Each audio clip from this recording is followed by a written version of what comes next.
Bu videomiz payariq chelakdan uy izlab yurganlar uchun. Uy olaman degan yaqin tanishlaringizga mana shu videoni tezda yuborib qo'yamiz.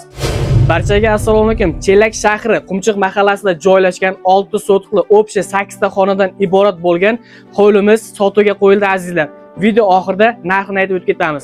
Общий 8 ta xonadan iborat bo'lgan xonadonimiz darvozxonadan kirganimizda chap qo'lda mana shunday xona kutib oladi.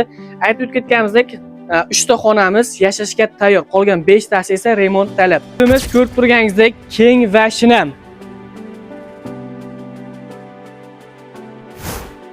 Hovliga o'tishimiz bilan mana shunday bizni eshiklar kutib oladi. Kirganimizdan bittagina kattagina zal hamda 4 ta xonadan iborat. Endi sizlarga yashashga tayyor bo'lgan 3 ta xonamizni ko'rsatib o'tib ketamiz. Qani operator ketdik. Oshxonamizda barcha jihozlar o'rnatilgan, xolodilnik deysizmi, issiq suv, sovuq suvda umuman muammo yo'q. Ko'rib turganingizda kelishuv asosida mana shu jihozlarning barchasi qoldiriladi.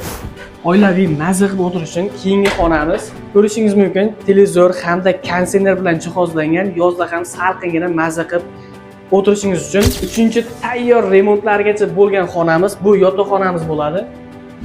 Ko'rib turganingizdek hammasi chiroyli remontlarda bo'lgan. Xonadon egalari o'zi yashash uchun qurgan uyimizni majburlikdan sotayotgan ekan. Qaranglar, eshik ramkalarida originallaridan qo'yilgan barchasiga. Mana shu obzor qilgan xonadonimizda egalari 55 ming AQSh dollar deyapti. Yana ham kelishtirilgan joyi bor. Telefon raqamlarini qoldiramiz, bemalol aloqaga chiqaverasizlar.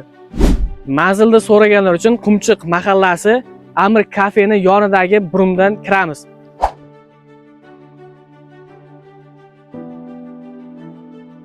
Sotuvga qo'yilgan xonadonimiz juda ham qulay lokatsiyada joylashgan, hamma bilgan o'sha Qumchiq kurikdan o'tganda Usmon kafe hamda Amir kafega yetmasdan ko'chadan kirib boriladi. Примерно 100 metr nariroqda joylashgan.